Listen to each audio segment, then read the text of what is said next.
లిపి అనేవి మొదట్లో మనకు ఉండేవి.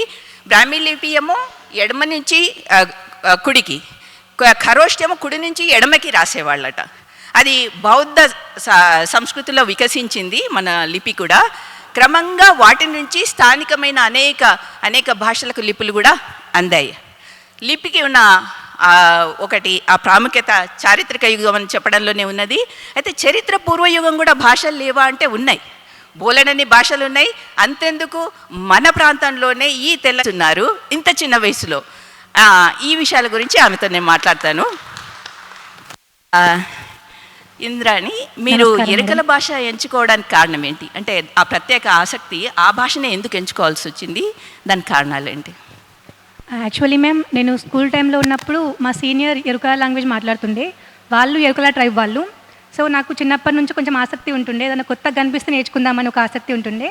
సో నా సీనియర్ అప్పుడు ఆ భాష మాట్లాడుతుంటే విని తన దగ్గరికి వెళ్ళాను. నేను నాకు కూడా నేర్పిస్తారా అని చెప్పేసి అడిగితే లేదు మేము నేర్పము, మేము ఎందుకు నేర్పాలని చెప్పేసి తను ఒక చిన్న చూపులాగా, అంటే తను భావించుకుంటూ నన్ను ఒక ఎగతాళి చూపుతో చూసిందన్నమాట.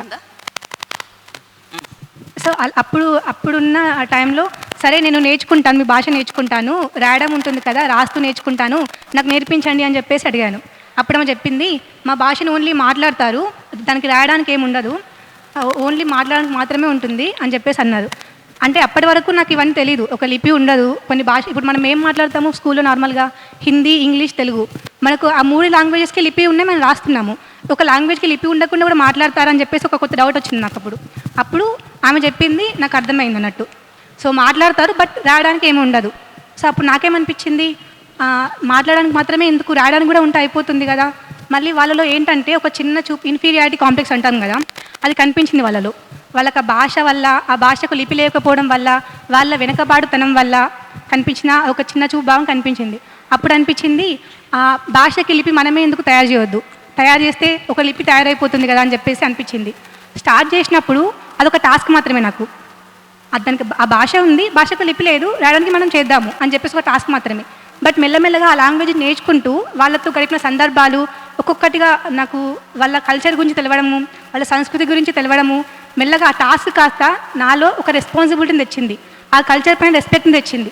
సో దాని ప్రతిఫలమే ఎరుకల భాష లిపి.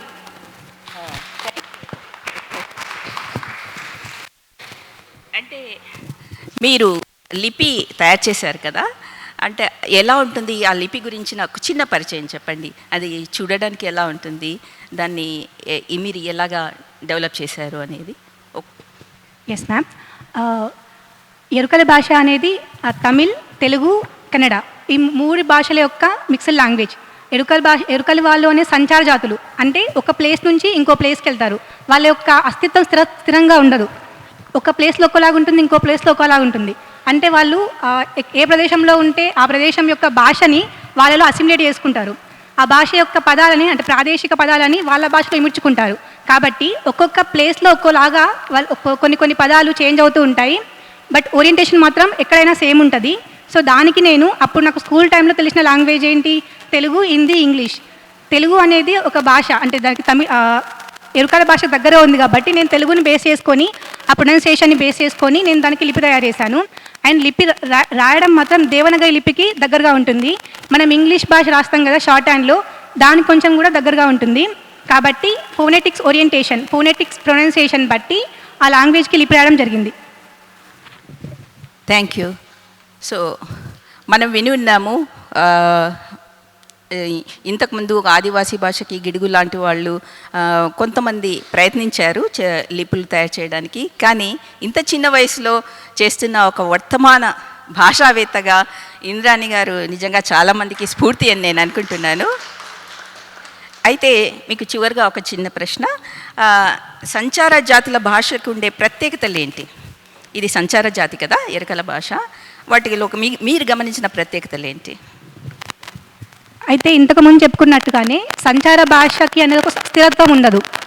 వాళ్ళు ప్లేస్ టు ప్లేస్ తిరుగుతూ ఉంటారు కాబట్టి ఆ ప్లేస్లో ఉండే వృత్తులని అలవాటు చేసుకుంటారు. ఆ ప్లేస్లో ఉండే వృత్తుల యొక్క పదాలని వాళ్ళ భాషలో ఇమిడ్చుకుంటారు. ఆ ప్రదేశం యొక్క సంస్కృతిని వాళ్ళ లాంగ్వేజ్ కలిపేసుకుంటారు.